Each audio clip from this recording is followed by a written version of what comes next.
आप सब लोगों को मेरा प्रणाम। इनसाइट के डेली करंट अफेयर्स की वीडियो में आज हम लोग डिस्कस करेंगे 26 मई के जो करंट अफेयर्स थे उनके बारे में। इसके साथ मैं आपको बता देता हूँ, विजन के मंथली कंपाइलेशन की वीडियो चल रही है, उसे बिल्कुल मिस मत करना। उसमें भी इतने बेहद इंपॉर्टेंट टॉपिक्स हैं, बेहद इंपॉर्टेंट एक्सप्लेनेशंस हैं। उसके अंदर मैंने बहुत कोशिश की उनको डीपली एक्सप्लेन करने की। आप उनको देखना। मैं अभी तक 4 वीडियोज़ अपलोड कर चुका हूँ और 4 वीडियो के अंदर मैंने 6 टॉपिक्स कवर कर लिए हैं। Polity, international relations, security, ethics, culture और सोशल इश्यूज़। रिसेंट वीडियो में सोशल इश्यूज़ कवर किया है और जो नेक्स्ट वीडियो आएगी उसके अंदर मैं एनवायरनमेंट के आई थिंक 8-9 टॉपिक्स हैं, इनको 2 पार्ट में कवर कर दूंगा। तो प्लीज़ उन वीडियो को देखो, बहुत इंपॉर्टेंट डिस्कशंस हैं, बिल्कुल भी मिस मत करो उनको, ठीक है। ऑल राइट, आज के टॉपिक्स हमारे क्या क्या हैं। राम किनकर बैच, पुरंदर दास, गवर्नमेंट ने नोटिफाई किया है BS6 emission norms for quadricycles. Heat waves क्या होती हैं। सोमालिया के लिए अभी तक कोई आंसर नहीं है। What is Antarctic impulsive transient antenna और अनीता। यार ये क्या कहते हैं, एब्रीविएशन तो बड़े खतरनाक बनाते हैं इंडिया वाले, कुछ भी कहो। स्टबल बर्निंग क्या है। पुंटियस सेंटर्स, बायोडाइवर्सिटी संरक्षण internship programme, UP religious skill map of migrants, coast India collaboration और Dehing Patkai wild life sanctuary के बारे में और भगवान महावीर वाइल्ड लाइफ सेंचुरी। काफ़ी ज़्यादा टॉपिक्स हैं लेकिन बहुत इंटरेस्टिंग टॉपिक्स हैं, बहुत मज़ा आएगा। स्टार्ट करते हैं अपने बिल्कुल पहले टॉपिक के साथ, राम किनकर बैस जी के बारे में। मिनिस्ट्री ऑफ कल्चर की जो नेशनल गैलरी है ना मॉडर्न आर्ट की, उन्होंने एक वर्चुअल टूर ऑर्गेनाइज किया है जिसका टाइटल क्या है, राम किनकर बैस जी। देखो वर्चुअल टूर है, ध्यान रहे, वर्चुअल टूर यानी कि ऑनलाइन होगा ये। जो उनकी साइलेंट ट्रांसफॉर्मेशन हुई थी एक्सप्रेशंस की, क्यों, और उसका 115th बर्थ एनिवर्सरी है राम किनकर बैस जी की 26 मई 2020 को, उसके रिगार्डिंग मिनिस्ट्री ऑफ कल्चर ने ऐसा किया। अब भाई राम किनकर बैस जी कौन थे। देखो वो एक one of the most seminal artist of modern India. Seminal का मतलब क्या होता है कि ओरिजिनल, लेकिन something that conveys very influencing nature. बहुत इन्फ्लुएंसिंग थी उनकी नेचर, बहुत ओरिजिनल था उनका काम।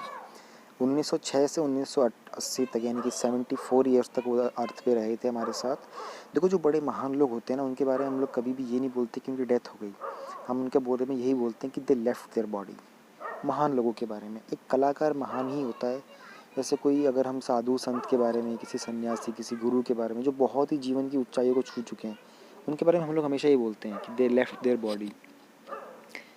उसी तरीके से तो एक आइकॉनिक स्कल्पचर थे, यानी कि मूर्तिकार भी थे, पेंटर भी थे, ग्राफिक आर्टिस्ट भी थे और मॉडर्न इंडिया के आर्टिस्ट थे। ध्यान रहेगा आपको बात। उनका जन्म बंकुरा में हुआ था, वेस्ट बंगाल में। 1925 में वो कला भवन में चले गए थे, जो आर्ट स्कूल है शांति निकेतन पे, और किसकी गाइडेंस में थे, नंदलाल बोस। नंदलाल बोस कौन थे। देखो नंदलाल बोस जो थे ना, वो भी बहुत महान एक आर्टिस्ट थे, एक ग्रेट आर्टिस्ट थे और बहुत मेजर रोल प्ले किया था उन्होंने शांति निकेतन में भी, ठीक है। अब अलॉन्ग विद नंदलाल बोस, बेंदो बेनो दे बिहारी मुखर्जी, मैं थोड़ा प्रोनाउंसिएशन में कभी कभी टाइम लगाता हूँ, प्लीज़ कोऑपरेट। नंदलाल बोस जी के साथ साथ उन्होंने बेनो बिहारी मुखर्जी के साथ भी एक पाइवटल रोल प्ले किया था शांति निकेतन को मोस्ट इम्पोर्टेंट सेंटर बनाने में मॉडर्न आर्ट का, इंडियन इंडिपेंडेंट इंडिया का। पाइवटल रोल का मतलब होता है अतुलनीय रोल, बहुत ही इंपॉर्टेंट रोल। तो दो लोगों के साथ मिलकर राम किनकर बैस जी ने मुखर्जी जी के साथ और बोस जी के साथ मिलकर शांति निकेतन को बहुत इंपॉर्टेंट सेंटर बनाने में अपना योगदान दिया था। आगे देखते हैं इनके कॉन्ट्रीब्यूशंस क्या थे मॉडर्न आर्ट के, उसके बारे में जान लेते हैं। He assimilated the idioms of the European modern virtual language. जो आधुनिक ये जो लैंग्वेज है ना, विजुअल लैंग्वेज यूरोपियन की, उसकी ईडियम्स उन्होंने एसिमुलेट किए थे, लेकिन वो अपने रूट्स के साथ हमेशा कनेक्टेड रहे थे। इंडियन इथोस यानी कि जो भारतीय नेचर है, भारतीय प्रकृति है, उसके साथ तो हमेशा ही जुड़े रहे थे। उन्होंने एक्सपेरिमेंट किया था डिफरेंट डिफरेंट फॉर्म्स के साथ, जैसे कि फिगरेटिव से एब्स्ट्रैक्ट पे जाना, एब्स्ट्रैक्ट से फिर से फिगरेटिव के ऊपर जाना। तो एक आर्टिस्ट की फॉर्म्स होती हैं, उनके ऊपर उन्होंने एक्सपेरिमेंट बहुत किए थे। उनकी जो थीम्स थी ना, उनका बहुत डीप सेंस ऑफ ह्यूमनिज्म हुआ करता था। ये प्रीलिम्स का क्वेश्चन बड़ा अच्छा है। और एक इंस्टिंक्टिव अंडरस्टैंडिंग थी, एक सिंबॉलिक रिप्रेजेंटेशन थी मैन और नेचर के बीच में। खूबसूरती की बात की जा रही है यहाँ पर। तो उनकी जो पेंटिंग, उनके जो स्कल्पचर्स थे ना, उन्होंने अपनी एक्सपेरिमेंटेशन की लिमिट्स को बहुत पुश किया था, ठीक है। वो नए नए तरह के मटेरियल्स का यूज़ किया करते थे, जैसे कि उन्होंने एक unconventional material for the time such as cement concrete को मॉन्यूमेंटल पब्लिक स्कल्पचर बनाने के लिए यूज़ किया था। इससे एक नया प्रेसिडेंट हो गया था, आर्ट प्रैक्टिस में नया चाल चलन आ गया था। इनके अवार्ड्स एंड ऑनर्स के बारे में जान लेते हैं। उनको इनवाइट किया गया था सेलेन डे रियलिटीज़ नोवेलिस में 1950 में और सेलेन डे माई में 1951 में पार्टिसिपेट करने के लिए। 1970 में गवर्नमेंट ऑफ इंडिया ने उनको ऑनर किया था पद्म भूषण के साथ। उनका जो इररिफ्यूटेबल कंट्रीब्यूशन था भारतीय कला के प्रति। 1976 में उनको फेलो बनाया गया था ललित कला अकेडमी का। 1976 में ही उनको ऑनरेरी डॉक्टरल डिग्री मिली थी देसी कोटम्मा की विश्व भारती से। विश्व भारती कहाँ है? शांति निकेतन में ही है। 1975 में उनको मिली थी ऑनरी डॉक्टर ऑफ लेटर्स बोलते हैं इसको, रविंद्रनाथ भारती यूनिवर्सिटी से। डॉक्टर ऑफ लेटर्स उनको मिलता है जो कुछ रिसर्च में जिनका कुछ पब्लिकेशन वर्क वगैरह होता है उनको मिलता है। शांति निकेतन के ऑब्जेक्टिव बताओ, उसके फाइंडर बताओ, उसका सिग्निफिकेंस बताओ। शांति निकेतन में ही विश्व भारती है, वहाँ कला भवन है, ठीक है। वो एक इंडिया का एक बेसिकली क्या कह सकते हो, लिटरेचर और आर्ट का अट्रैक्टिव सेंटर है। क्या कहते हैं, देवेंद्रनाथ टैगोर जी ने वहाँ पर एक आश्रम बनाया था 1800 समथिंग में। 1901 के अंदर वहाँ रविंद्रनाथ टैगोर जी ने शांति निकेतन की स्थापना की थी। ये एक टाउन है वेस्ट बंगाल में, शांति निकेतन जो है ना।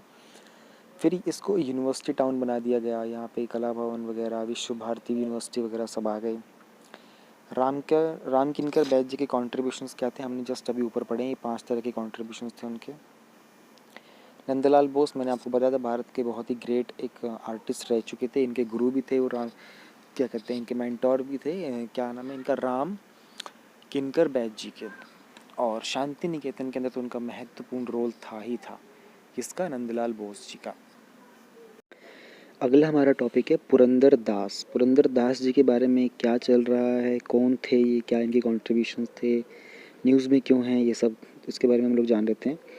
जो डिपार्टमेंट ऑफ आर्कियोलॉजी है ना, हेरिटेज और म्यूज़ियम का, वो सून कमेंस करेगा। कमेंस मतलब स्टार्ट करेगा एक फील्ड रिसर्च वर्क केशवपुरा में, जो कि अरग ग्राम पंचायत का है और तीर्थहल्ली तालुक का है। तो एक्सप्लोर डेफिनेटिव आर्कियोलॉजिकल एविडेंस, यानी कि आर्कियोलॉजिकल एविडेंस निकालेंगे ताकि पुरंदर दास जी के बर्थ प्लेस के बारे में जो स्पेकुलेशंस हैं, जो शंकाएं हैं और जो जिससे लोगों ने जो ओपिनियन बताए हैं, जो प्रूफ दिए हैं, उसके ऊपर एक एंड लगाया जा सके अब कि भाई अब इसको सब फाइनलाइज करके ख़त्म करो कि पुरंदर दास जी का जन्म कहाँ पे हुआ था, इशू क्या है। बहुत सारे स्पेकुलेशंस हैं about where Purandara Dasa regarded as the pitamah of Carnatic music was born. इसलिए इम्पोर्टेंट है क्योंकि इनको कार्नेटिक म्यूज़िक का पितामह बोलते हैं। He was the one who started Carnatic music, he was the one who gave so many raga, swara and alankara and everything. एक expert committee जो कि कंस्टिट्यूट की गई थी कन्नड़ यूनिवर्सिटी के द्वारा हम्पी में। अब कन्नड़ यूनिवर्सिटी हम्पी में ही होगी ना, क्योंकि हम्पी तो कर्नाटका में, यार कन्नड़ लैंग्वेज कर्नाटका में बोली जाती है। वो एक कंक्लूजन पे आई थी कि मोस्ट लाइकली, यानी कि ज़्यादातर चांसेस क्या हैं कि एक छोटा सा गांव है जिसका नाम है शेमापुरा, और आज उसको केशवपुरा बोलते हैं, पहले उसको शेमापुरा बोलते थे। कहाँ पर है ये अरगा होबली में है और तीर्थहल्ली तालुक है, शिवमोगा डिस्ट्रिक्ट का, कर्नाटका में। सॉरी, मोस्ट लाइकली इन्होंने बोला है कि ज़्यादातर चांसेस है कि वो जगह, वो उनका जन्म इस गांव में हुआ था। कमेटी ने कुछ एविडेंस निकाले हैं ये बिलीव करने के लिए कि यही वो जगह है जो एक ये जो जगह है ना, ये मेजर प्रोविंस था विजयनगर एम्पायर का, जो कि एक बर्थ प्लेस है इस सेंट का। सेंट मतलब संत का। बट कुछ लोग हैं जो इस बात पे आर्ग्यू कर रहे हैं कि जो सेंट थे ये पुरंदरगढ़ में इनका जन्म हुआ था, जो कि पुणे के पास है महाराष्ट्र में, और उसके बाद वो हम्पी में आके सेटल हो गए थे। पुरंदर दास जी के बारे में जान लेते हैं। पुरंदर दास जी का जन्म 1884 में हुआ था और 1564 में उन्होंने इस देह का त्याग कर दिया था। वो हरिदास थे। हरि का मतलब होता है कृष्ण, दास का मतलब होता है, देखो ये दास वो स्लेव वाला दास नहीं है, ये डिवोटी वाला दास है, यानी कि he was a great devotee of Lord Krishna and saint, और एक संत भी थे। वो किसके डिसाइपल थे?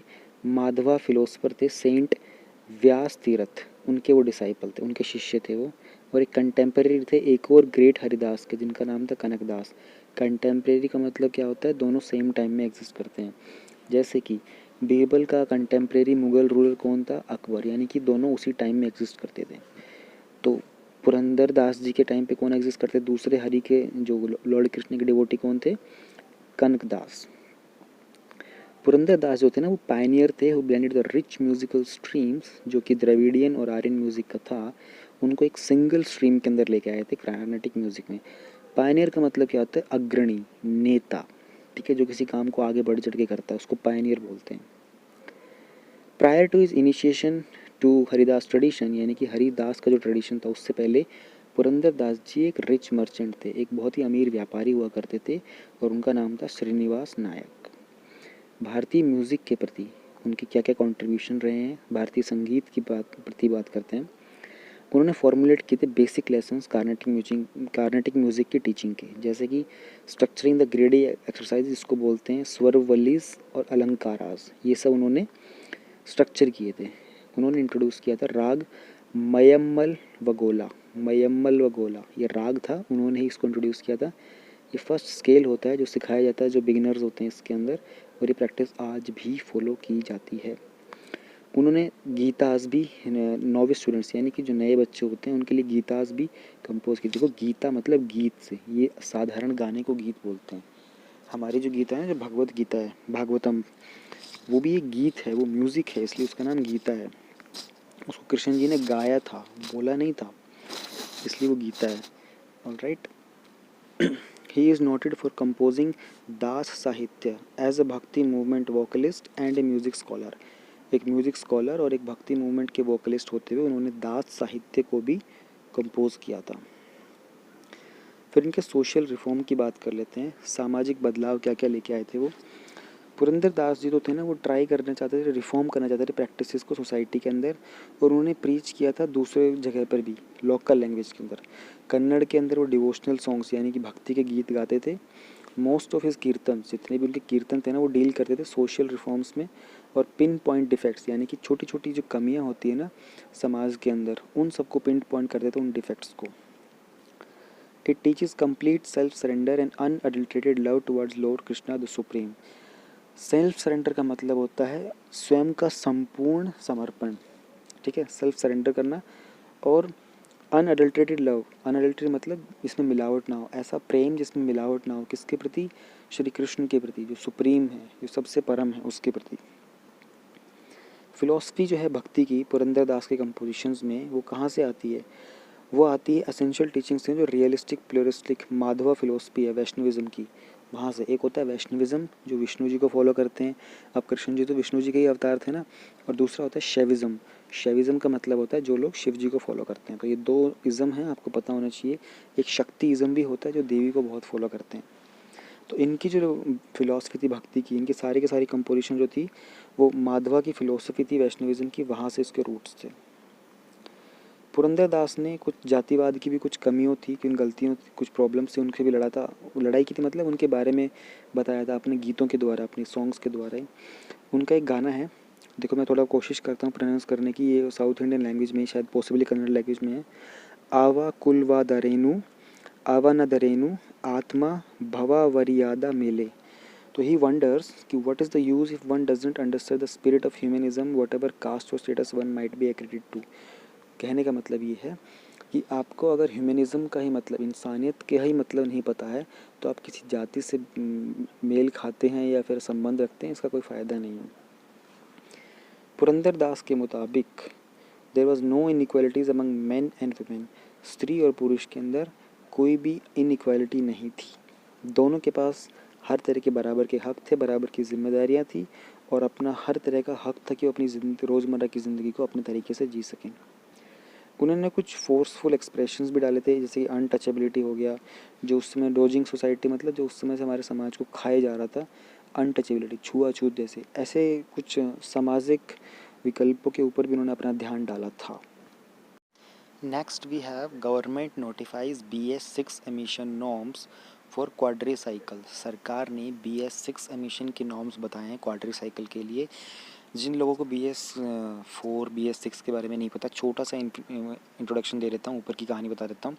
देखो किसी भी गाड़ी का जो पॉल्यूटेंट वगैरह की जो फ्यूल कंजम्पशन की जो टेक्नोलॉजी होती है ना, उसके स्टैंडर्ड्स होते हैं बेसिकली। BS4 का मतलब क्या होता है कि वो फ्यूल कंज्यूम करेगी, उसमें पॉल्यूटेंट ज़्यादा होंगे, तो जितना ऊपर का BS होगा उतना ही ज़्यादा एनवायरनमेंट फ्रेंडली होगा।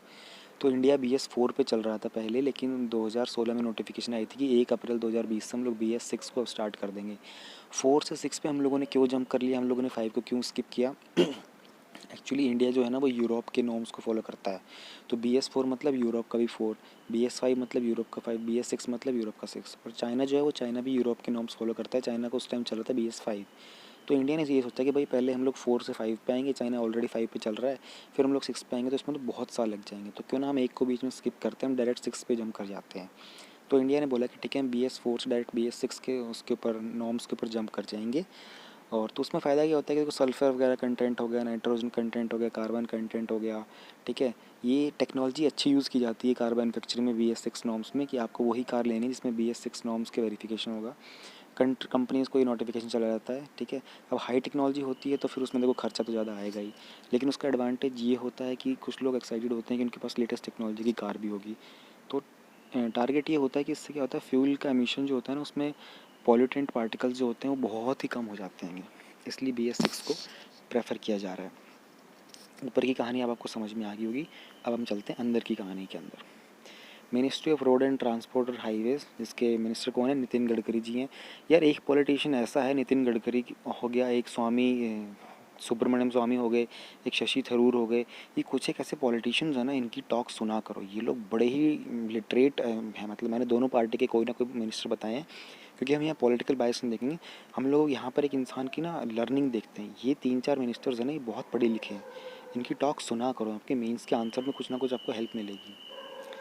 तो मिनिस्ट्री ऑफ रोड ट्रांसपोर्ट और हाईवे ने ना एक नोटिफिकेशन इशू किया है, जो एमिशंस नॉर्म है ना L7 का मतलब होता है क्वाड्रिलेटरल कैटेगरी के लिए, जो कि BS6 का है, ठीक है।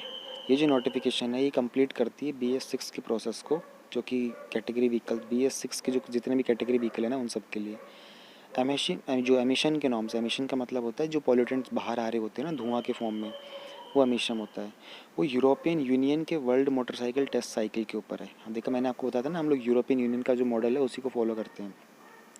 अब WMTC साइकिल क्या है, ये एक सिस्टम है ड्राइविंग साइकिल्स का, जो मेजर करता है फ्यूल कंजम्पशन को और एमिशंस को मोटरसाइकिल के अंदर। WMTC जो मेथड जिसके अंदर है ना वो ग्लोबल टेक्निकल रेवोल्यूशन के पार्ट है, जिसको इस्टेब्लिश किस में किया था हम लोगों ने, UN के वर्ल्ड फोरम में for harmonisation of vehicle regulations, जिसको हम WP29 भी बोलते हैं। और फिर क्वाड्री साइकिल क्या होता है, क्वाड्री साइकिल की फ़ोटो मैंने आपको दिखा रहा हूँ, ये देखो ये क्वाड्री साइकिल होता है। तो ये 3 व्हीलर ही होता है, ठीक है, साइज इसका 3 व्हीलर का होता है, लेकिन उसमें 4 पहिए लगे होते हैं और कवर की तरह से ऊपर से कवर हो जाता है। तो इसके अंदर भी बोला गया है कि इसमें भी BS6 के ही नॉर्म्स लगेंगे। इसका जो इंजन होता है ना वो 3 सीटर की तरह ही होता है। ये बहुत ही चीप होता है और सेफ़ मोड ऑफ ट्रांसपोर्ट होता है फॉर लास्ट माइल कनेक्टिविटी, यानी छोटे डिस्टेंसेस के ऊपर जाने के लिए स्पेशली। अगर इसके हम डायमेंशन की बात करें क्वाड्री साइकिल की, तो can not be more than 3.6 metre long. Quadricycle 3.5 यानी कि 3.6 मीटर से लंबी नहीं हो सकती हैगी। एक इंजन होना चाहिए 800 सीसी से छोटा, और जिसका वज़न जो है 475 केजी से ज़्यादा नहीं होना चाहिए, उसी को आप क्वाड्री साइकिल की कैटेगरी में डालोगे। अब जो रेगुलेशन है क्वाड्री साइकिल के इंडिया के अंदर वो देख लेते हैं। 2018 में गवर्नमेंट ने इंट्रोड्यूस किया था क्वाड्री साइकिल का सेगमेंट, जिसमें नेसेसरी स्टैंडर्ड्स थे कि आप इस व्हीकल को जब प्रोड्यूस करोगे तो ये पर्टिकुलर स्टैंडर्ड्स हैं, आपको ये फॉलो करने ही पड़ेंगे। फिर it had approve the vehicle, फिर इस व्हीकल को कमर्शियल और प्राइवेट यानी कि व्यापार के सिलसिले में और अपने निजी काम के लिए, दोनों के लिए अप्रूवल मिल गया था।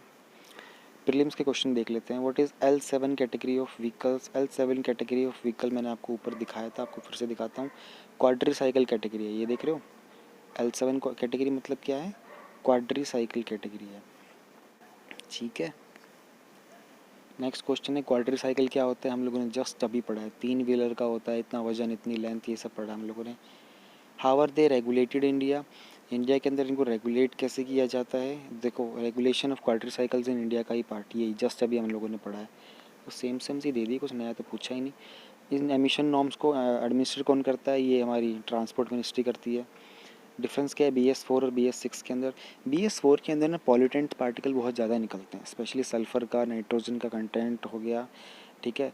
और BS6 के अंदर ना यही चीज़ अच्छी है, वो टेक्नोलॉजी हाई हो जाती है और उसके अंदर क्या कहते हैं पैसा भी ज़्यादा लगता है, लेकिन उस टेक्नोलॉजी में एमिशन बहुत कंट्रोल होता है, पॉल्यूटेंट्स बाहर कम आते हैं, वो फुली कंजम्पशन हो जाता है उस फ्यूल का। तो ये था हमारे इस टॉपिक के अंदर। आगे हमारे पास है व्हाट आर हीट वेव्स। अब हीट वेव्स बोलेंगे तो गर्म हवा की लहर, लेकिन कौन से टेम्परेचर पर, कौन से रीजन में हम उसको गर्म हवा की लहर डिक्लेयर कर सकते हैं, यही जान लेते हैं। नॉर्थ इंडिया के कुछ पार्ट्स हैं, ठीक है, which are reeling under an intense heat wave. Reeling का मतलब होता है जैसे वो पतंग उड़ाने की जो रील होती है ना, उसको आप क्या करते हो, लपेटते हो ना। हाँ, तो वही हो रहा है, गर्म हवा ने कुछ नॉर्थ इंडिया के स्टेट्स को लपेटा हुआ है। जैसे कुछ डिस्ट्रिक्ट हैं राजस्थान, हरियाणा, यूपी, एमपी के, जहाँ पर टेम्परेचर जो है 45 डिग्री सेल्सियस से भी ऊपर जा रहा है, और जो कि नॉर्मल से भी अबव है। तो हीट वेव क्या होती है? Heat wave period of abnormality high temperature होती है, यानी कि ये ड्यूरेशन होती है एक टाइम पीरियड की, जहाँ पर टेम्परेचर से, नॉर्मल टेम्परेचर से हाई टेम्परेचर चला जाता है, ठीक है। और ये जनरली समर सीजन में, गर्मी के मौसम में होता है। हीट वेव्स जो होती हैं टिपिकली मार्च और जून में आती हैं, और कभी कभी तो जुलाई तक भी एक्सटेंड हो जाती हैं, कभी कभी। क्राइटेरिया क्या होता है कि उसको आप हीट वेव बुलाओगे? आईएमडी आपको पता ही होगा, भारत का मौसम विभाग, उन्होंने कहा है कि भाई फॉलोइंग क्राइटेरिया है हीट वेव्स का। Heat waves need not be considered till the maximum temperature of a station reaches at least 40 for plains and at least 30 for hilly areas। यानी भी किसी भी समतल एरिया का, समतल प्लेन समझते हो ना आप लोग, जैसे दिल्ली जो है, दिल्ली प्लेन्स में आता है, ठीक है। और तो उस तरीके का कोई एरिया हो गया, हिमाचल आ गया, वो हिली एरिया में आ गया। तो कोई भी प्लेन एरिया होगा, वहाँ पर जब तक 40 डिग्री सेल्सियस नहीं आएगा, तब तक आप लोग ये नहीं बोल सकते कि वहाँ पर हीट वेव आ सकती है। और हिली एरिया के अंदर 30 डिग्री सेल्सियस नहीं आएगा, तब तक आप लोग ये नहीं बोल सकते कि वहाँ पे हीट वेव आ सकती है। जब नॉर्मल मैक्सिमम टेम्परेचर होता है ना एक स्टेशन का, लेस देन और इक्वल टू 40 डिग्री सेल्सियस, ठीक है। हीट वेव का जो डिपार्चर होता है वो नॉर्मली 5 डिग्री से 6 डिग्री सेल्सियस तक होता है, और सीवियर हीट वेव का डिपार्चर होता है वो नॉर्मल से 7 डिग्री सेल्सियस और उससे ज़्यादा होता है। जो भी नॉर्मल होता है ना 40 डिग्री, उससे 5 से 6 डिग्री और उसके बाद उसका 7 डिग्री नॉर्मल, यानी कि हीट वेव डिपार्चर और सीवियर हीट वेव डिपार्चर। अब जो नॉर्मल मैक्सिमम टेम्परेचर होता है एक स्टेशन का, वो 40 डिग्री से ज़्यादा होता है, तो हीट वेव डिपार्चर का जो नॉर्मल होता है वो 4 डिग्री से 5 डिग्री होता है, और सीवियर हीट वेव का डिपार्चर उसी टाइम के ऊपर 6 डिग्री उससे ज़्यादा का माना जाता है। जो एक्चुअल मैक्सिमम टेम्परेचर होता है ना, वो 45 डिग्री रहना चाहिए, और उसके ज़्यादा जो नॉर्मल मैक्सिमम टेम्परेचर होगा, तब हीट वेव डिक्लेयर की जाएगी। तो ये कंडीशन आईएमडी ने बता रखी है। हेल्थ इम्पैक्ट्स क्या होते हैं, नुकसान क्या होता है? देखो भाई, इम्पैक्ट्स ये होते हैं कि ये जो हीट वेव होती है, यानी कि गर्म हवा की लहर होती है, इससे डिहाइड्रेशन, पानी की कमी, हीट क्रैम्प्स, यानी कि पानी की कमी के कारण कुछ बॉडी के अंदर प्रॉब्लम आ जाती है, हीट स्ट्रोक यानी कि लू लग जाना वगैरह। चिल्ड्रन और जो बच्चे और जो बड़े होते हैं ना, जो स्पेशली पहले से ही कुछ अस्वस्थ होते हैं, मॉर्बिडिटी मतलब अस्वस्थ होते हैं, वो ज़्यादा एक्सपोज होते हैं, ज़्यादा वल्नरेबल मतलब कमज़ोर होते हैं, उनको लू लगने के चांसेस, हीट वेव के चांसेस ज़्यादा होते हैं। वो कहना चाह रहे हैं कि जैसे वेजिटेबल वेंडर, सब्जी वाले हो गए, कैब ड्राइवर हो गए, कंस्ट्रक्शन वर्कर, पुलिस वाले, रोड साइड पे कियोस्क ऑपरेटर, मोस्टली जो वीकर सेक्शन है सोसाइटी के ना, उनको एक्सट्रीम हीट वेव में काम करना पड़ता है, क्योंकि उनकी अपने जीवन की ज़रूरतें ही ऐसी हैं, और वो सबसे ज़्यादा वल्नरेबल होते हैं एडवर्स इम्पैक्ट के, हीट वेव्स के, ठीक है। जैसे डिहाइड्रेशन हो गया, हीट और सनस्ट्रोक। रीज़न क्या है कि इंडिया एक्सपीरियंस करता है ज़्यादातर बहुत ज़्यादा high heat wave. Magnified effect of paved and concrete surfaces urban area is lack of tree cover. पहली बात तो अर्बन एरियाज़ के अंदर ट्री कवर बहुत लैग है। सेकंड चीज़, अर्बन एरियाज़ के अंदर कंस्ट्रक्शन बहुत हाई होता है, तो कंस्ट्रक्शन में ये जो हमारा सीमेंट कंक्रीट होता है ना, ये हीट को बहुत अट्रैक्ट करता है, ये असिमुलेट, इकट्ठा करके रख लेता है हीट को। अर्बन हीट आइलैंड इफ़ेक्ट जो होते हैं ना, वो एम्बिएंट टेम्परेचर को 3 से 4 डिग्री ज़्यादा फील करने में सहायक बन जाते हैं। More heat waves were expected global in as global temperatures had risen by average 0.8 in the past 100 years. पिछले 100 सालों के अंदर पूरे विश्व का एवरेज टेम्परेचर, देखो नॉर्मल टेम्परेचर नहीं बोल रहा है, एवरेज, एवरेज समझ रहे हो ना, वही 0.8 डिग्री सेल्सियस बढ़ गया है। तो ये एवरेज का 0.8 डिग्री बढ़ना यानी कि बहुत ज़्यादा बढ़ जाना होता है। नाइट टाइम का जो टेम्परेचर है ना, वो भी बढ़ रहा है, ऐसा नहीं कि सिर्फ दिन का। हायर डेली पीक टेम्परेचर्स, जो प्रतिदिन के जो टेम्परेचर होता है ना, जितना भी डिग्री होता है, वो उससे भी ज़्यादा है, ज़्यादा इंटेंस है। और हीट वेव्स जो है ना, फ्रीक्वेंटली ज़्यादा आ रही हैं। फ्रीक्वेंट मतलब बार बार उनका, नंबर ऑफ टाइम्स उनका अपीयर होना, फ्रीक्वेंसी बोलते हैं, number of times something happens. तो हीट वेव की फ्रीक्वेंसी बढ़ गई है अब। आगे हमारा पॉइंट क्या है, high intensity of UV rays in medium high heat wave zone. जो medium high heat wave zone है ना, वहाँ पर यूवी रेज होता है, अल्ट्रावायलेट रेज। अल्ट्रावायलेट रेज 3 तरह की होती है, यूवी ए, UVB और UVC, ये भी इसकी इंटेंसिटी बढ़ गई है अल्ट्रावायलेट रेज की। आगे बोल रहा है 6 पॉइंट में, combination of exceptional heat stress and predominantly rural population makes India vulnerable. एक तो अलग तरह का हीट का स्ट्रेस, ठीक है, गर्म हवा, उसके बाद रूरल पॉपुलेशन, ये दोनों के दोनों कॉम्बिनेशन ही है ना, ये आपस में अपने आप को इतना वल्नरेबल, इतना एक्सपोज, इतना कमज़ोर बना देता है ना। फिर हम बात करते हैं what are the ways ahead of India, India को हीट वेव से डील कैसे करना चाहिए। ठीक है, हमको हीट वेव के हॉटस्पॉट्स आइडेंटिफाई करने होते हैं पहले, जैसे हम लोग कोविड-19 के कारण हॉटस्पॉट आइडेंटिफाई कर रहे हैं ना, उसी तरीके से हम लोगों को हीट वेव के भी हॉटस्पॉट आइडेंटिफाई करने होते हैं। उसकी अप्रोप्रिएट ट्रैकिंग करनी होती है, जो कि मीटेरोलॉजिकल डेटा होता है। मीटेरोलॉजिकल मतलब वो जो सारा मौसम विभाग का जो डेटा होता है। फिर हम लोग वहाँ पर टाइमली डेवलपमेंट और implementation of local heat action plans, local heat मतलब जो आम एरिया जो होता है ना हमारा, वहाँ के एक्शन प्लान्स होते हैं।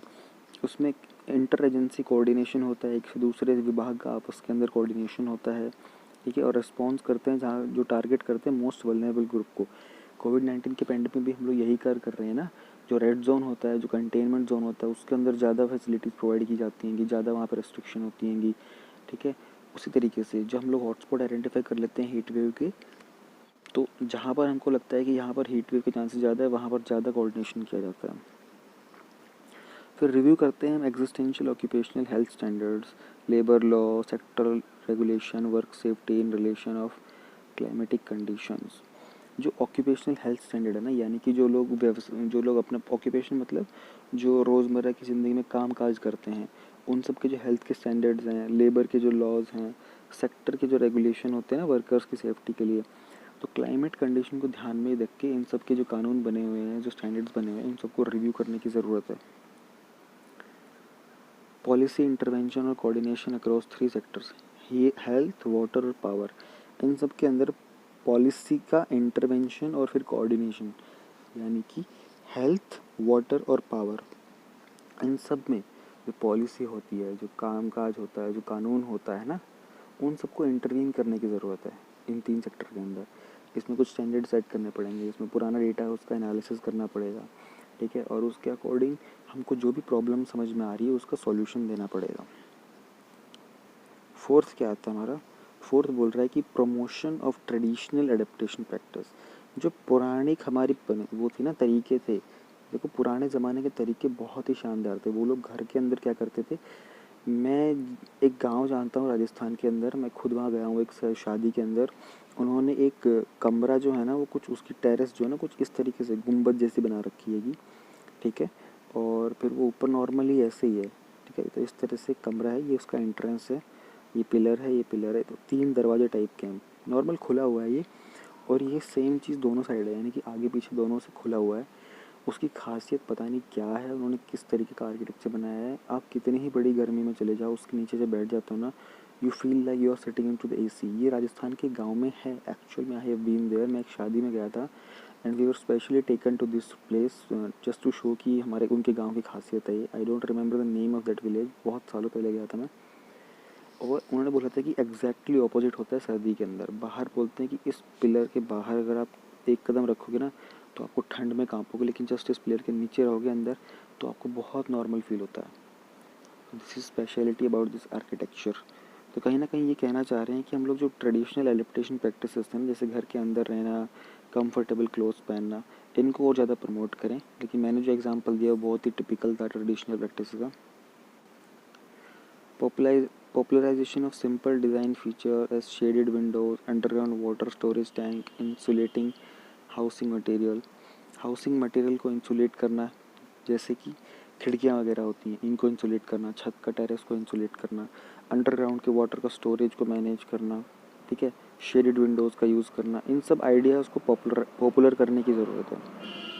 फिर आता है हमारा advance implementation of local heat action plans plus effective inter agency coordination. एक तो हम जो भी लोकल हीट का जो एक्शन प्लान होगा ना, उसके लिए एडवांस इम्प्लीमेंटेशन करेंगे। नॉर्मल इम्प्लीमेंटेशन तो करते रहते हैं, लेकिन जब हीट वेव आती है, जब गर्म लहर आती है हवा की, तब हमको एडवांस इम्प्लीमेंटेशन करने की ज़रूरत है। प्लस में इंटर एजेंसी कोऑर्डिनेशन बहुत ज़रूरी है। IMD का, पुलिस के साथ कोऑर्डिनेशन, आईएमडी का फायर डिपार्टमेंट के साथ कोऑर्डिनेशन, ठीक है, ये वाटर फैसिलिटी वालों के साथ कोऑर्डिनेशन, ये सब डिपार्टमेंट को आपस में इंटरलिंक होके और कोऑर्डिनेट करके बात करने की ज़रूरत है, ताकि गवर्नमेंट जो है वो डिप्लॉय कर सकती है क्या, प्रोटेक्शन टू वल्नरेबल ग्रुप, जो ऐसे ग्रुप्स हैं जिनका लगता है कि ये लोगों को हीट वेव बहुत जल्दी इम्पेक्ट करेगी, ऐसे लोगों को प्रोटेक्शन टाइम से प्रोवाइड की जा सके। ठीक है, आगे आ जाते हैं हम लोग हीट वेव के भी जो प्रीलिम्स के क्वेश्चन हैं इनको देख लेते हैं। पहला ही क्वेश्चन है, when is a heat wave declared. Heat wave declare कब होती है, हम लोगों ने यहाँ पे ऊपर पढ़े थे, ये देखो ये 4 पॉइंट्स हैं, यहाँ पे हम लोगों ने पढ़ लिया है। इन 4 पॉइंट्स में ये मेंशन्ड है कि हीट वेव डिक्लेयर कब होती है। नेक्स्ट क्या है, क्राइटेरिया क्या होता है कि ये हीट वेव है, तो ऊपर देखते हैं इसके बारे में। Okay, here we have what is Antarctic Impulsive Transient Antenna और अनीता। अब इसको इंडियंस बनाते तो उनके एब्रीविएशन भी बड़ा सही रहता है, बट ये नासा का एक प्रोजेक्ट है तो उसके बारे में जान लेते हैं। न्यूज़ ये है कि नासा का जो एक्सपेरिमेंट है उसने इंडिकेट किया है कि पैरेलल यूनिवर्स होने की एक पॉसिबिलिटी है, तो उसके कारण ये बात बार बार न्यूज़ में आ रही है ऑल ओवर द वर्ल्ड। इसी के साथ एंटार्क्टिक इम्पल्सिव ट्रांजिएंट एंटीना और अनीता सडनली लाइमलाइट में आ गया, सबकी नज़र में आ गया है, क्योंकि कॉस्मिक रे शावर जो है ना वो एक की है नई डिस्कवरी के लिए, जो कि नासा के एंटीना का ही पार्ट है और आइस क्यूब एक्सपेरिमेंट का, जो कि एंटार्क्टिका में हो रहा है। तो अनीता क्या है, इसको नासा ने डिज़ाइन किया है। अनीता एक इंस्ट्रूमेंट है और रेडियो टेलीस्कोप है बेसिकली, जिसका यूज़ हम किसके लिए करते हैं, अल्ट्रा हाई एनर्जी कॉस्मिक रे न्यूट्रिनोस को डिटेक्ट करने के लिए करते हैं। एक साइंटिफिक बलून का होता है जो एंटार्क्टिका के ऊपर फ्लाई कर रहा है। अनीता को नासा की फर्स्ट ऐसी ऑब्जर्वेटरी बनाया गया है जिसमें न्यूट्रिनोस के ऊपर काम किया जाता है। यहाँ पर एरे ऑफ रेडियो एंटेनास जो होते हैं वो एक हीलियम बैलून के साथ बांध दिए जाते हैं, जो एंटार्क्टिका की आइस शीट के तकरीबन 37,000 मीटर्स ऊपर उड़ रहा होता है। हाउ मैनी अनीतास, अनीता 1 लॉन्च किया गया था मैकमुर्डो से एंटार्क्टिका में ही 2006 में। अनीता 2 जो था उसमें 40 एंटेना इंस्ट्रूमेंट्स मॉडिफाई किए गए थे 2008 में। अनीता 3 जो था उसमें एक इम्प्रूव्ड सेंसिटिविटी का फैक्टर आया था 5 से 10 का, ये दिसंबर 2014 में। और अनीता 4 को लॉन्च किया था हम लोगों ने, मतलब नासा ने, दिसंबर 2016 में। ये लोडेड है ट्यूनेबल नॉच फिल्टर के साथ और इम्प्रूव्ड ट्रिगर सिस्टम। अब प्रीलिम्स के फैक्ट के बारे में हम लोग थोड़ा सा जान लेते हैं। जो न्यूट्रिनोस होते हैं ना, इनकी एनर्जी का जो ऑर्डर होता है वो 1018 इलेक्ट्रॉन वोल्ट होता है और ये रेडियो पल्स को प्रोड्यूस करते हैं आइस के ऊपर, क्योंकि अस्कायरन इफेक्ट के थ्रू। न्यूट्रिनोस क्या होते हैं, न्यूट्रिनोस होते हैं बहुत हाईली एनर्जी पार्टिकल होते हैं। ह्यूमन बींग्स को कोई थ्रेट नहीं होता न्यूट्रिनोस से, क्योंकि ये मोस्टली सॉलिड ऑब्जेक्ट्स को बिना नोटिस करवाए पास कर जाते हैं। न्यूट्रिनोस जो होते हैं कॉन्स्टेंटली अर्थ के ऊपर आ रहे होते हैं, बम्बार्ड कर रहे होते हैं, और कुछ टाइम तो ये 100 ट्रिलियन न्यूट्रॉन्स भी हमारी बॉडी से हर सेकंड पास कर रहे होते हैं। Do they interact with matter, rarely ये मैटर के साथ इंटरेक्ट करते हैं, बट अगर कभी उसमें स्मैश करते हैं, उसमें कुछ टकराव होता है, तो एक शावर होता है सेकेंडरी पार्टिकल्स का, वो हम डिटेक्ट कर सकते हैं, which allow us to probe whether they came from in the universe. जब ये ऐसा स्मैशिंग होती है आपस में, तभी हमको पता चल सकता है कि अच्छा ये यूनिवर्स से आए हुए न्यूट्रिनोज हैं। तो ये हमारा न्यूट्रिनो वाला था। नेक्स्ट हमारे पास न्यूज़ है स्टबल बर्निंग। हमारा ये टॉपिक है no answers yet for Somalia.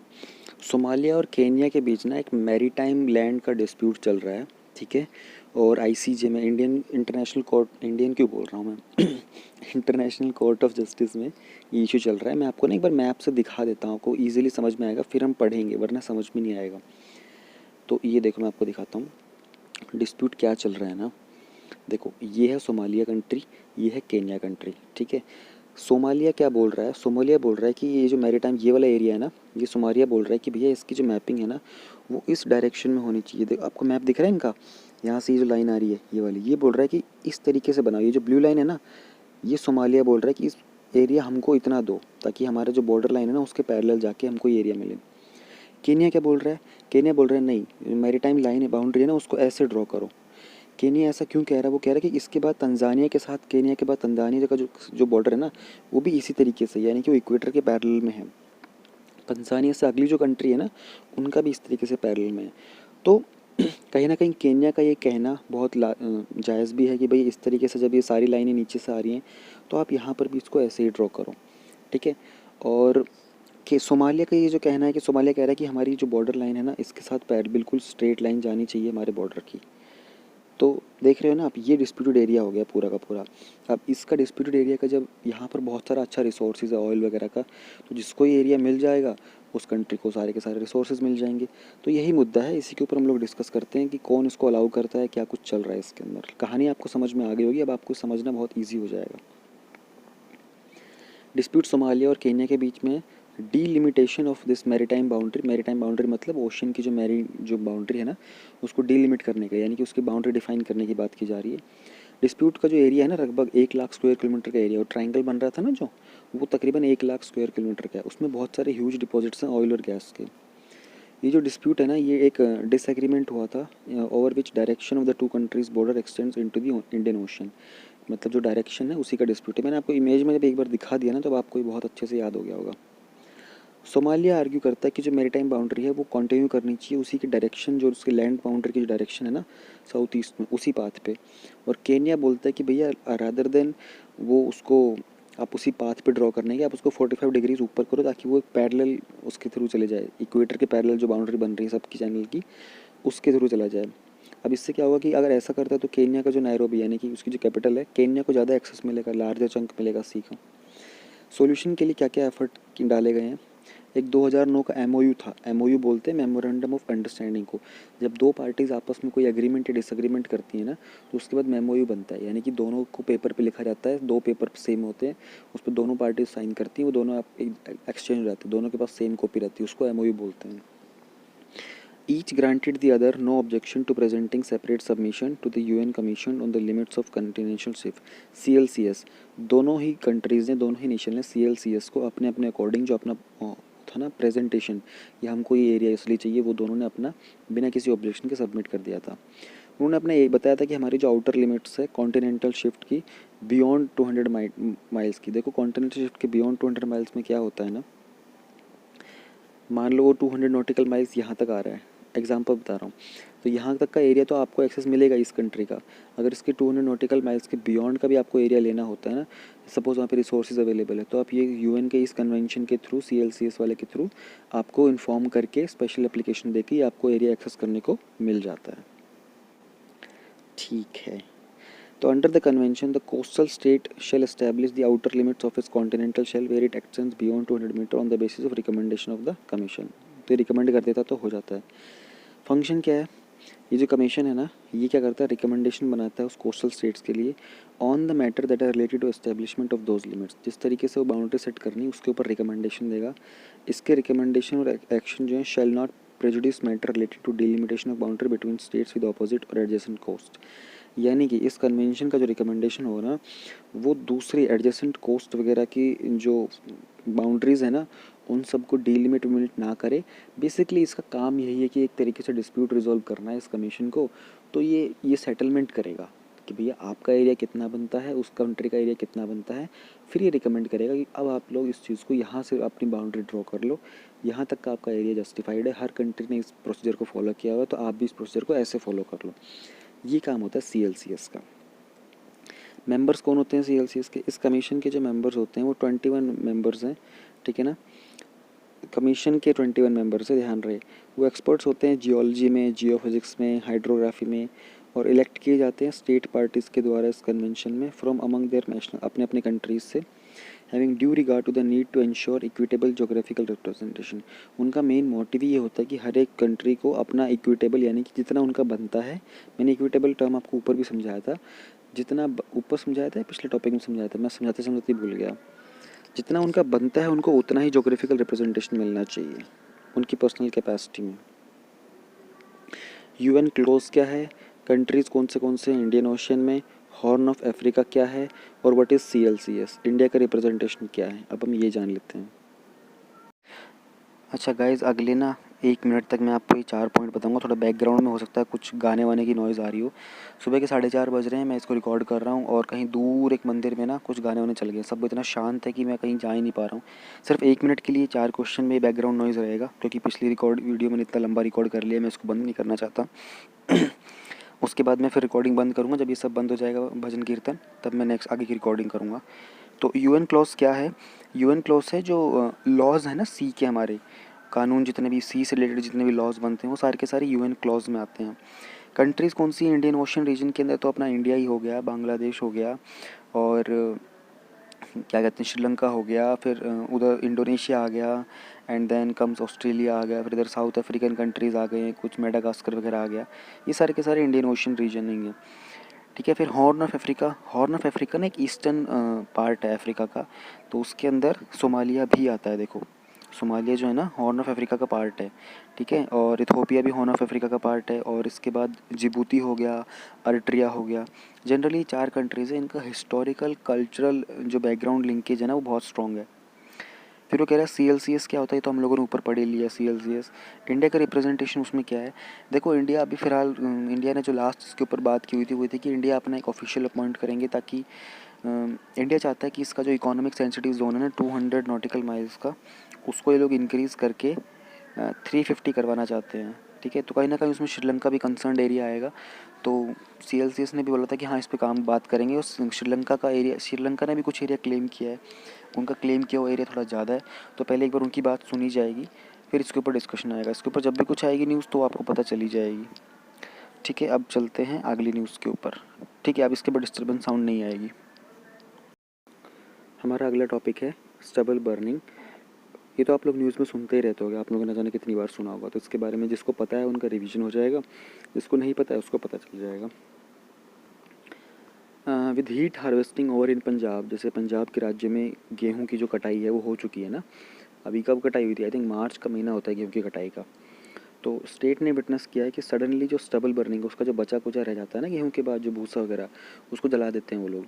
तो अभी भी नोटिस में ये आया था कि सडनली वहाँ पर एक राइज़ हुआ है, स्पाइक हुआ है, और पिछले 2 सालों में बहुत सारे फार्मर्स ने ये कंटिन्यू कर रहे हैं कि उनके ऊपर बैन लगा दिए गए, लेकिन फिर भी वो उसको कंटिन्यू कर रहे हैं।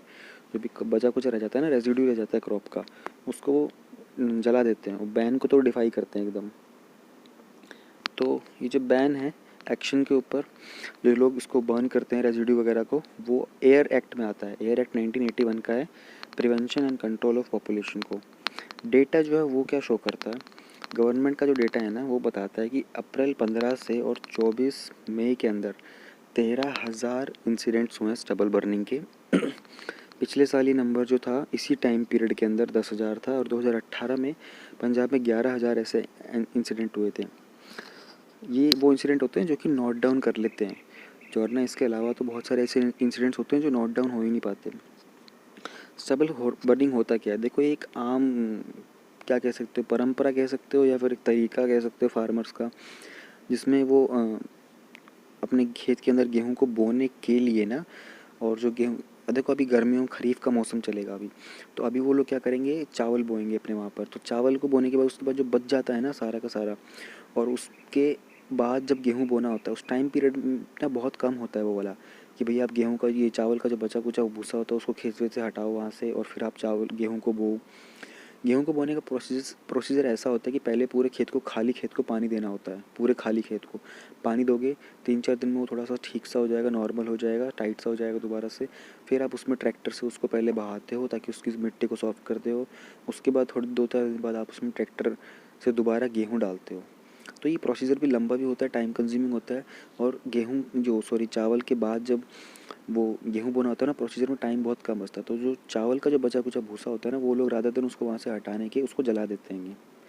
इसका इम्पैक्ट क्या होता है, स्टबल बर्निंग से ना बहुत हार्मफुल गैसेस निकलती हैं, जैसे carbon dioxide, sulphur dioxide, nitrogen dioxide, और कुछ particulate matter, PM matter. Farmers stubble burning का ऑप्शन जो है वो चूज़ क्यों करते हैं? देखो उनके पास कोई दूसरा ऑल्टरनेटिव नहीं होता इस चीज़ को यूटिलाइज़ करने के लिए इफ़ेक्टिवली। फार्मर्स के पास इस वेस्ट से डील करने के लिए कोई टेक्नोलॉजी अवेलेबल ही नहीं है कि वो उस वेस्ट मटेरियल को कैसे हैंडल करेंगे। फिर इन लोगों की इनकम जो होती है बहुत लेस होती है क्रॉप डैमेज के कारण। तो फार्मर्स जो होते हैं वो लाइकली क्या करते हैं, अपने इन खेतों को लाइट अप कर देते हैं, आग लगा देते हैं, ताकि इसको साइंटिफिक वे से मैनेज करने के लिए उनका जो पैसा होता है वो बच जाए। ठीक है ना, तो पैसा बचाया भी जाता है। अब क्या स्टबल बर्निंग के कुछ एडवांटेजेस होते हैं? हाँ, थोड़े एडवांटेज तो हर चीज़ के होते हैं, फिर नुकसान भी होता है। एक तो खेत को बहुत जल्दी साफ़ कर देता है और बहुत ही सस्ते के अंदर साफ़ हो जाता है। फिर कुछ खरपतवार वगैरह होती है, वीड्स वगैरह होते हैं, ठीक है ना, वो सारे मर जाते हैं। कुछ कीड़े मकोड़े होते हैं, वो सब मर जाते हैं। नाइट्रोजन का जो टाइप होता है ना, वो रिड्यूस हो जाता है। लेकिन कुछ नुकसान भी तो होते होंगे स्टबल बर्निंग के। हाँ, कुछ नुकसान भी होते हैं, जैसे पॉल्यूशन। ओपनली स्टबल बर्निंग करने से जैसे हमारी मीथेन होगी, कार्बन मोनोऑक्साइड और वीयूसी के जैसे पार्टिकल कार्सिनोजेंस होते हैं, पॉलीक्रिलिक एरोमेटिक हाइड्रोकार्बन्स होते हैं, ये जनरली स्मॉग कॉज करते हैं। स्मॉग क्या होता है? Smog SMOKE plus fog, smoke plus fog को मिलाकर बनाते हैं स्मोग, SMOG, ये होता है। सॉइल की फर्टिलिटी की बात करते हैं, जैसे ये जो हस्क होता है ना, जो बचा कुचा भूसा होता है, इसको जलाने से क्या होता है, जो अर्थ के सरफेस के ऊपर जो न्यूट्रिएंट्स होते हैं ना, वो सारे भी हीट से उसमें जर जाते हैं, खत्म हो जाते हैं। तो उससे जो सॉइल होती है उसकी फर्टिलिटी डिक्रीज हो जाती है। हीट पेनेट्रेशन, हीट जो होती है जनरली स्टेबल बनने की पेनेट्रेट करती है सॉइल के अंदर, इससे उसका जो मॉइस्चर होता है, जो यूज़फुल माइक्रोब्स होते हैं, कुछ ऐसे कीड़े मकोड़े होते हैं जो उसको न्यूट्रिएंट्स, उसके न्यूट्रिशन को, सॉइल को मेंटेन करते हैं, वो सारे के सारे उस हस्क स्टेबल बर्निंग की हीट से मर जाते हैं। फिर ऑल्टरनेटिव सॉल्यूशन क्या है अगर स्टेबल बर्निंग अवॉइड करना है तो? हम स्ट्रॉ बेस्ड पावर प्लांट्स होते हैं ना, पैडी मतलब चावल के जो स्ट्रॉ बेस्ड पावर प्लांट्स होते हैं ना, उनको प्रमोट कर सकते हैं। इससे एक तो पहली बात एम्प्लॉयमेंट की अपॉर्चुनिटी बढ़ जाएगी। फिर इनकॉर्पोरेट करें जो क्रॉप रेजिड्यू है ना उसको सॉइल में, उससे क्या होता है कि सॉइल का मॉइस्चर इंप्रूव होता है और ग्रोथ होती है ना जो स्मॉल माइक्रोनिज्म की, जो कि प्लांट की ग्रोथ के लिए बहुत इंपॉर्टेंट है, वो एक्टिवेट हो जाता है, वो बहुत ज़्यादा बढ़ जाता है। सॉइल का मॉइस्चर जो होता है, उसमें न्यूट्रिएंट्स होते हैं, बढ़ जाते हैं अगर हम उसी क्रॉप रेजिड्यू को सॉइल के अंदर ही मिला दें दोबारा। तो जो रिमूव रेजिड्यू है उसको कन्वर्ट करें ऑर्गेनिक मैटर में, कंपोस्टिंग के थ्रू, खाद बनाने की प्रक्रिया के थ्रू। नई अपॉर्चुनिटीज़ होती है इंडस्ट्रियल यूज़ की, जैसे उसका यीस्ट प्रोटीन जो होता है ना, उसको साइंटिफिक रिसर्च के लिए एक्सप्लोर किया जा सकता है। बट ये सारे प्रोसेस बहुत महंगे पड़ते हैं, इसलिए फार्मर्स इसको अवॉइड करते हैं। अब सुप्रीम कोर्ट के ऑब्जर्वेशन क्या है कि क्या किया जाना चाहिए? सुप्रीम कोर्ट बोलता है इंसेंटिव दो, पैसा दो। वो लोग जो स्टेबल बर्निंग नहीं करते उनको पैसा दे दो, और जो लोग स्टेबल बर्निंग करते हैं उनसे पैसा ले लो, फाइन ले लो।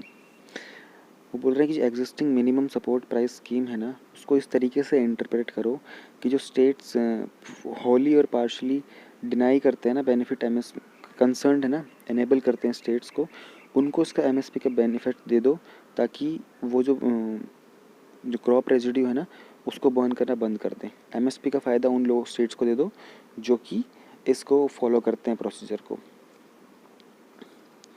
छत्तीसगढ़ मॉडल क्या है? छत्तीसगढ़ मॉडल बड़ा इंटरेस्टिंग है। एक इनोवेटिव एक्सपेरिमेंट था, इन्होंने क्या किया था ना, गोथान बना दी थी। एक जगह थी जहाँ पर गांव के सारे लोग अपना जितना भी बचा हुआ फील्ड का जो वेस्ट होता है रेजिड्यू, वो सारे को एक जगह इकट्ठा करेंगे गांव में। फिर उसमें कुछ हम लोग काऊ डंग मिक्स करेंगे, कुछ नेचुरल एंजाइम्स मिक्स करेंगे, ठीक है। ये जो स्कीम थी ना, इससे एम्प्लॉयमेंट भी जनरल होता है रूरल यूथ के अंदर। फिर सारा जो ट्रांसपोर्टेशन होता है उस सब का खर्चा, जो परली बोलते हैं उसको, जो बच्चा कुचा रहता है उसको, उसके डिफरेंट डिफरेंट नाम है अलग अलग लोकेशन में। हरियाणा पंजाब में उसको भूसा तूड़ा बोला जाता है, कई चीज़ों के नाम होते हैं। राजस्थान में भी उसको कुछ ऐसे बोला जाता है।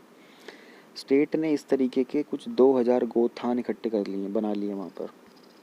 अब हम आ जाते हैं अपने फैक्ट फॉर प्रीलिम्स के अंदर। पुंटियस सेंक्टस, पुंटियस सेंक्टस क्या है? ये एक टाइप ऑफ फिश है, नई स्पीशीज़ है, फ्रेश वाटर की है। देखो ये ध्यान रहे, सी वाटर की नहीं है, सॉल्टी वाटर की नहीं है, फ्रेश वाटर की है। फैमिली क्या है? साइप्रिनिडे। ये तमिलनाडु के वेलनकनी में डिस्कवर किया गया है, ठीक है। 7 सेंटीमीटर तक की उसकी ग्रोथ होती है। इसकी फिजिकल कैरेक्टरिस्टिक्स जो होती है, उसमें एक प्रोट्रैक्टिबल माउथ होता है, पेयर ऑफ मैक्सिलरी बार्बल्स होते हैं। बार्बल जो होते हैं ना, बेसिकली ये स्नाउट के पास यानी कि स्नाउट होता है नोज़ एरिया, उसके पास होता है 24 से 25 लेटरल लाइन स्केल्स, यानी कि लेटरल मतलब साइड में ये स्केल्स होते हैं 24 से 25, और 10 प्री डोर्सल स्केल्स होते हैं। पुंटियस स्पीशीज़ जो है इसको लोकली बोलते हैं परल केरला में, और केंडे बोलते हैं तमिलनाडु में। ये फ्रेश वाटर फिश होती है, ध्यान रहिए, ओशियन में या फिर समुद्र में नहीं मिलेगी, फ्रेश वाटर में मिलेगी, यानी कि लेक में, रिवर में, पॉन्ड में। अगला है बायोडाइवर्सिटी संरक्षण इंटर्नशिप प्रोग्राम। ये international day of biological diversity जो अभी बिल्कुल रिसेंटली पास हुआ है, आप मुझे डेट लिख के बताइए कमेंट में, उस दिन लॉन्च किया गया था। इसमें प्रपोज़ क्या किया गया है कि 20 स्टूडेंट्स को हम लोग एंगेज करेंगे पोस्ट ग्रेजुएट डिग्री के साथ 1 साल के लिए, एक ओपन, ट्रांसपेरेंट और ऑनलाइन कम्पिटिटिव प्रोसेस के थ्रू। किसमें? इंटर्नशिप के लिए, बायोडाइवर्सिटी से रिलेटेड। यूपी ने एक स्किल मैप रिलीज़ किया है, ये जो हमारे माइग्रेंट्स वगैरह इन सब के लिए। स्किल मैप जो है ना, फर्स्ट टाइप का मैप है, जिसमें क्या होगा कि माइग्रेंट वर्कर्स अपनी स्किल के अकॉर्डिंग गवर्नमेंट की कुछ अपॉर्चुनिटीज़ वगैरह जो होंगे ना, सरकारी कामकाज, उसमें भागीदारी ले सकते हैं, ठीक है, एम्प्लॉयमेंट वगैरह के लिए।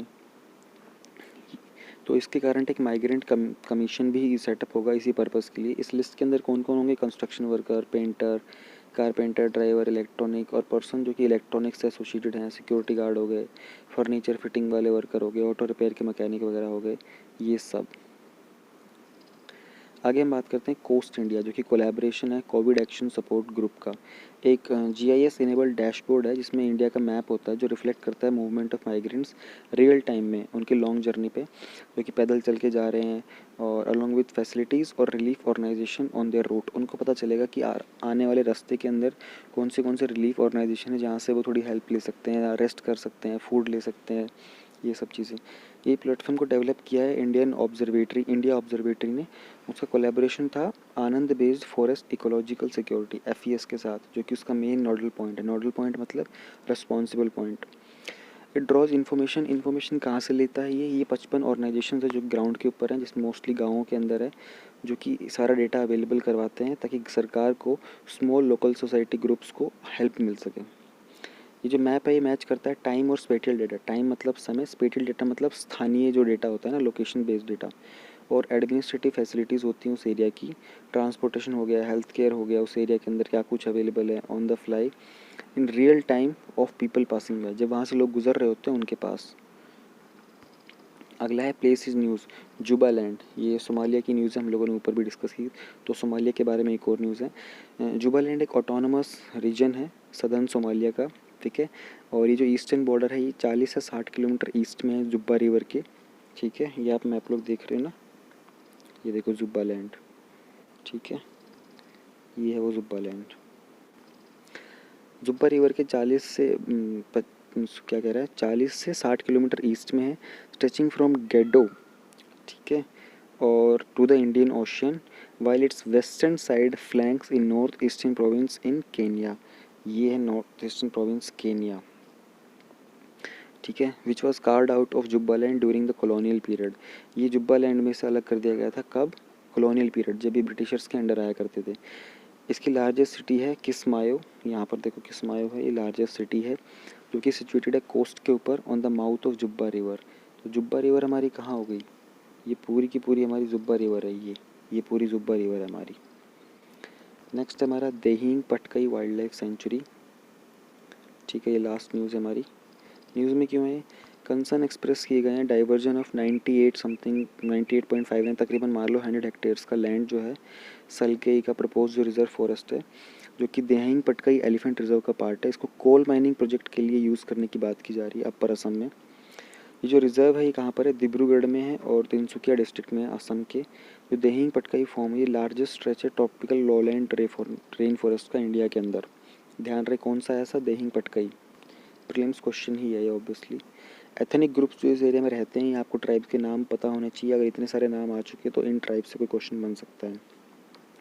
इंडिजिनियस असमीज़ कम्युनिटीज़ रहती हैं, जैसे ताई फाके, काम्यांग, कामपति, सिंगपो, नोक्ते, अहोम, कई बरते, Moran, Motok, Burmese, non indigenous Nepali people, ठीक है। यहाँ पर हमारी न्यूज़ ख़त्म होती है। आप लोग विजन की मंथली कंपाइलेशन ज़रूर देखना, ठीक है। 4 वीडियोज़ अपलोड हो चुकी है, 5वीं पे काम चल रहा है, वो भी जल्दी अपलोड हो जाएगी। Okay, tata, bye bye.